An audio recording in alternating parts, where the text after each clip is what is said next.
बच्चों, आप सब कैसे हो? आज भी हम हमारा 13th लेसन सीखने का अनुग्रह दिया प्रभु, इसलिए मैं प्रभु को धन्यवाद देती हूँ। आइए छोटा सा प्रार्थना करके हम इस क्लास को स्टार्ट करेंगे। धन्यवाद यीशु जी, हमको संभाल के फिर से आपके चरणों में आने के लिए हमको अनुग्रह दिया, इसलिए मैं धन्यवाद देती हूँ प्रभु। हमको हर विपत्ति से आप छुड़ाकर और मूसा को जैसा संभाला वैसा हमको संभाल के आपके चरणों में ले आया, इसलिए मैं धन्यवाद देती हूँ प्रभु जी।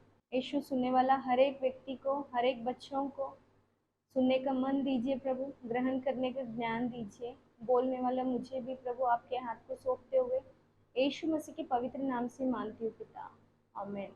आज आपका 13th लेसन का नाम परमेश्वर मूसा को बुलाता है, और आप याद करने का वचन, आपका मेमोरी वर्स दूसरा पत्रस 1:10, 2 पीटर 1:10। इस कारण है भाइयों, अपने बुलाए जाने और चुने लिए जाने को सिद्ध करने का भली भांति यत्न करते जाओ। हम पिछले पाठ में मूसा का जन्म का विषय में सीखे थे, है ना बच्चों। यूसुफ को न जानने वाला एक नया राजा मिस्र देश में आया था। वो राजा इजराइलों को देखकर बहुत डर गया था, क्योंकि इजराइल लोग संख्या में मतलब बहुत लोग बढ़ गए थे और उनका शक्ति भी बहुत बढ़ गया था। तब उस राजा सोचा कि इजराइल लोगों को बहुत कठिन और कष्ट काम करवाने से और बहुत उनको कष्ट देने से और उनको मेहनत करवाने से वो लोग कम हो जाएंगे। इस कारण वो इजराइल लोगों से बहुत कठिन काम और सेवा करवाते थे। मैं पिछले पार्ट में बताई थी कि उन लोगों से क्या क्या काम करवाते थे। इजराइल लोगों से वो लोग ईंट का काम और चिकनी मिट्टी का काम और खेती का काम करवाते थे, और उनको बहुत कष्ट देते थे और बहुत कठिन सेवा इजराइल लोगों से करवाते थे। और फिरौन राजा ये भी आज्ञा दिया कि इजराइल लोगों में जितने भी छोटे बालक जन्म होते हैं उन सब को लेकर नील नदी में फेंकने का आज्ञा भी दिया था। उसी समय में मूसा का भी जन्म हुआ था। मूसा का माता पिता का नाम अमराम और योकेबेद था, है ना बच्चों। तब मूसा के माँ मूसा को बचाने के लिए एक सरकंडों की टोकरी बनाए और उसमें मूसा को रखकर नील नदी में छोड़ दी, और दूर से उसे क्या होता है देखने के लिए मरियम को वहां पर खड़ा गई।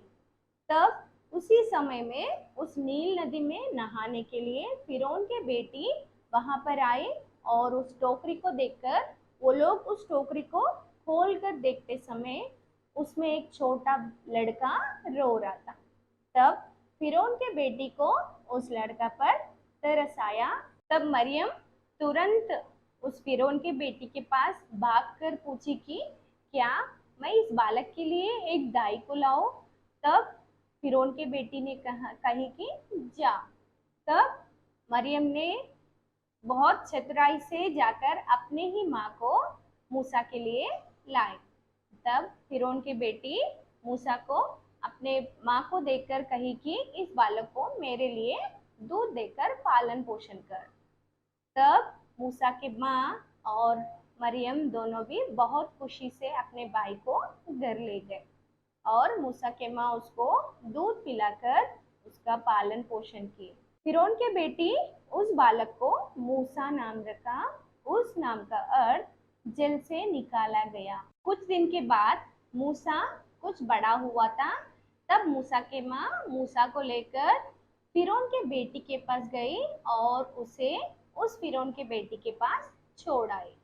तब मूसा फिरौन के बेटी राजकुमारी का बेटा होकर उस राजभवन में बढ़ने लगा। तब मूसा को उस मिस्रियों का सारी विद्या, मतलब मिस्र देश में जो जो पढ़ाया जाता है और सिखाया जाता है वो सब भी मूसा को सिखाया गया था, और मूसा भी उन सब को बहुत अच्छा से सीख लिया बच्चों। मूसा बोलने में और कामों में भी बहुत सामर्थ्य था। आप लोग भी पढ़ते समय, कुछ वचन पढ़ते समय या कुछ भी पढ़ते समय हम ध्यान पूर्वक सीखना है बच्चों।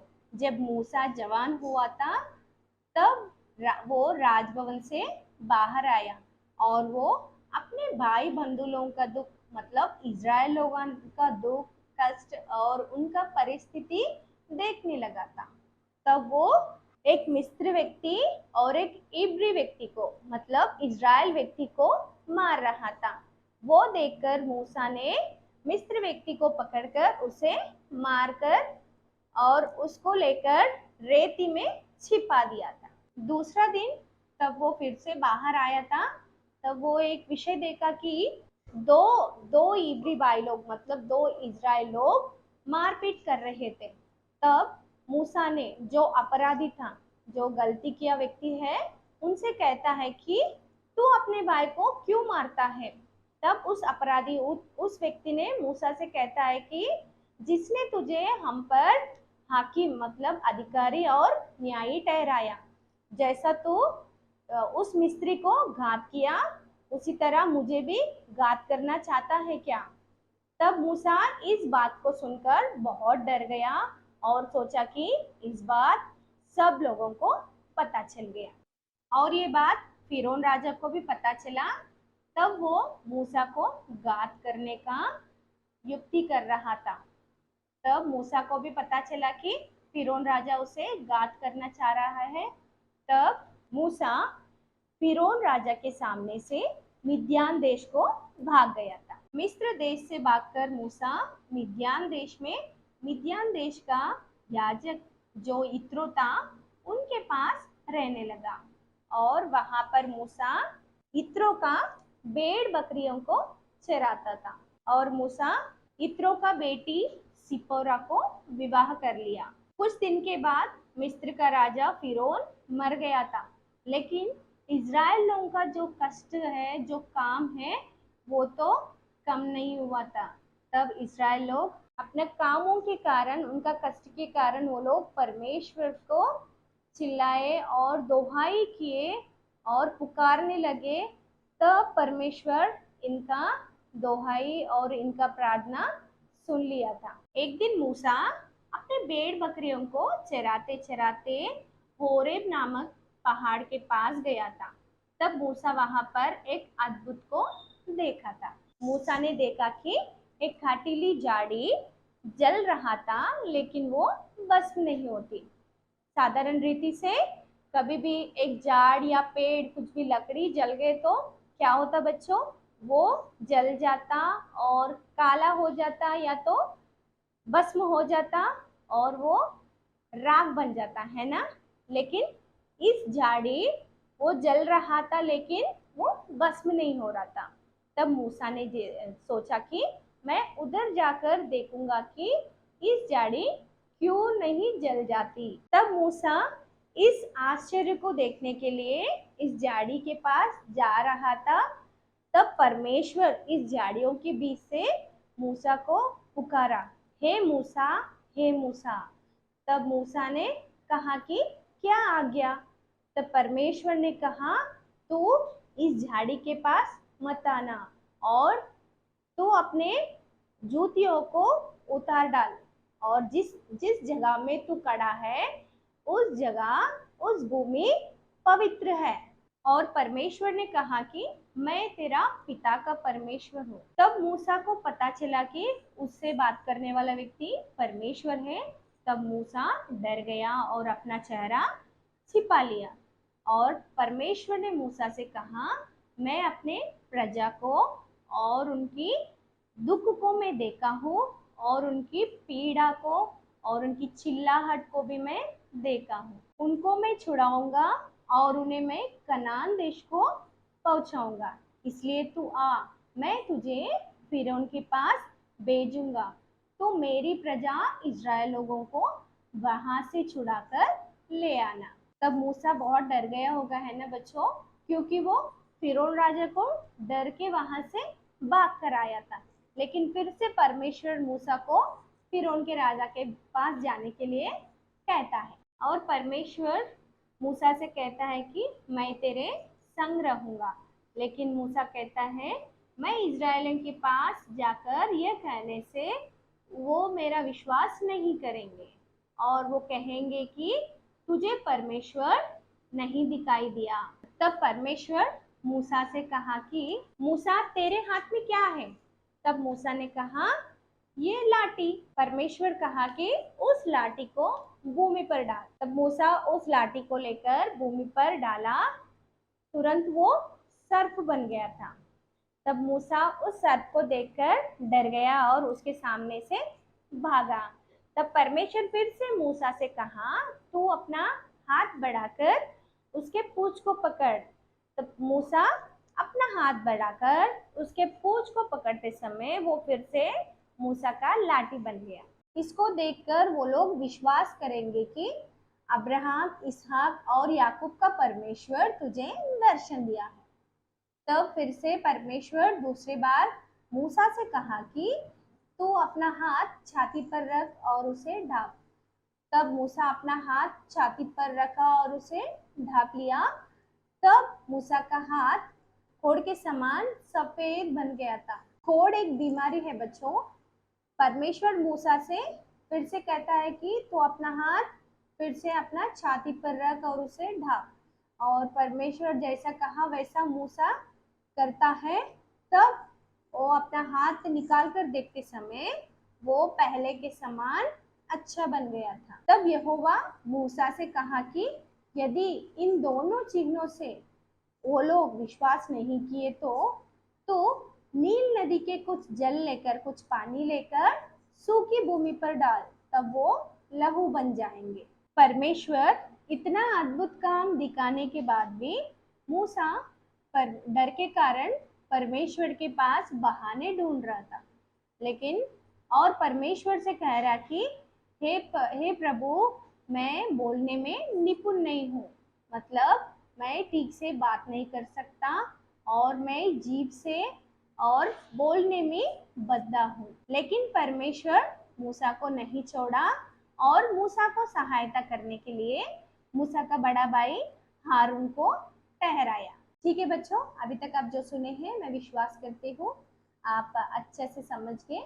अभी हम इसमें से सीखने का विषय, जब परमेश्वर किसी को अपना कार्य के लिए बुलाता है वो उसका योग्यता नहीं देखता, लेकिन उस कार्य के लिए, उस काम के लिए उसे शक्ति देता है। बच्चों, आपको भी मूसा के समान परमेश्वर का काम करने का इच्छा है क्या? आपको आपके पड़ोसियों को या आपके फ्रेंड्स को सुसमाचार बताने के लिए या गाना गाने के लिए या सबके सामने प्रार्थना करने के लिए, वचन पढ़ने के लिए डरते हैं क्या बच्चों? हम कभी नहीं डरना है। जैसा मूसा को परमेश्वर सहायता किया वैसा हमको भी परमेश्वर जरूर सहायता करेगा। मूसा परमेश्वर का काम करने के लिए डर के परमेश्वर के सामने बहाना ढूंढ रहा था।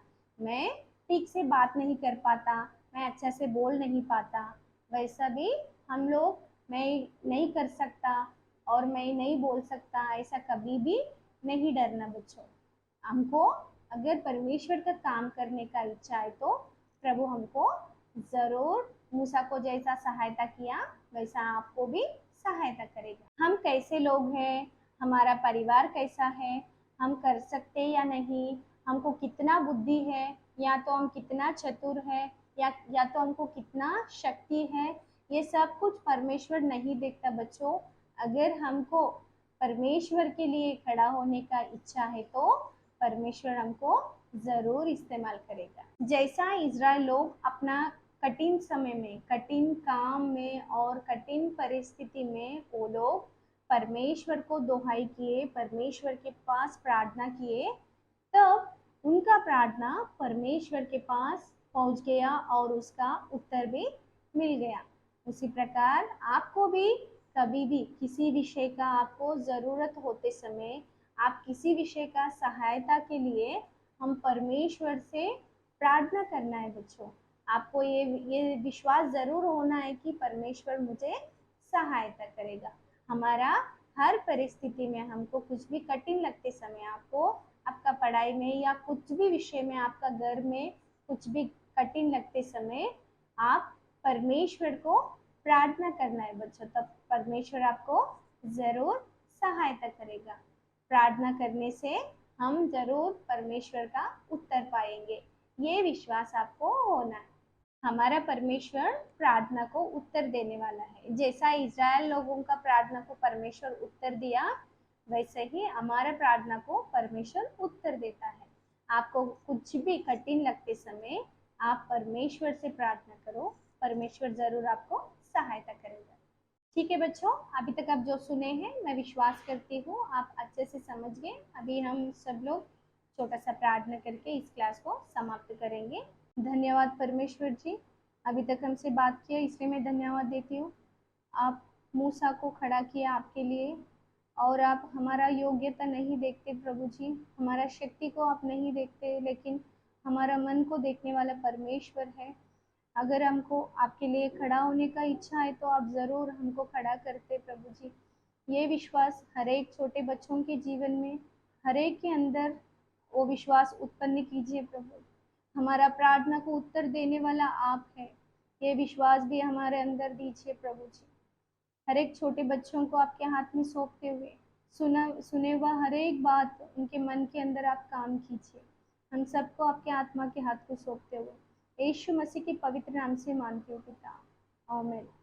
इस लेसन का एक्टिविटी इस तरह एक झाड़ को कट करके और उसको आग के समान कलरिंग करना है और उसको आपके बुक में चिपकाइए और उसके नीचे लिखना है, जब परमेश्वर किसी को अपने कार्य के लिए बुलाता है उन्हें योग्य भी बनाता है।